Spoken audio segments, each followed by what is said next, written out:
ముఖ్యంగా ఇక్కడికి వచ్చినటువంటి పోరాట వీరులు ఒక గ్రామాలలో ఏ విధంగా పోరాడారో, ఏ విధంగా మన జెండాని నిలబెట్టారో, ఎన్ని ఇబ్బందులు పెట్టినప్పుడు కూడా ముండమోపు ముగ్గురు మంత్రులుండి ఎన్ని ఇబ్బందులు పెట్టారో మాకు తెలుసు.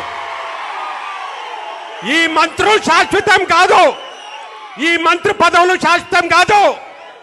కొన్ని దుక్కుల్లో మనం గెలిచిన తర్వాత రీకౌంటింగ్ అని పెట్టి మళ్ళీ అక్కడ కూడా మోసం చేశారు. మళ్ళీ బిడా మిమ్మల్ని వదిలిపెట్టే సమస్య లేదు. మీరేదో అనుకుంటున్నారు, పుట్టినప్పటి నుంచి మంత్రులు కాదు, చచ్చేదాకా మీరు మంత్రులు ఉంటారు.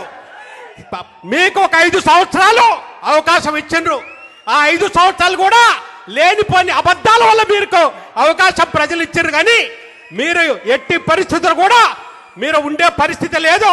మరి ముఖ్యంగా ఖమ్మం జిల్లాలో అయితే మీరు తప్పకుండా మీ ఎంటాడతాం, వెనకాడతాం. మా యొక్క కార్యకర్తల్ని ఇబ్బంది పెట్టినటువంటి ప్రతి ఒక్కళ్ళని కూడా వదిలిపెట్టే సమస్య లేనే లేదు.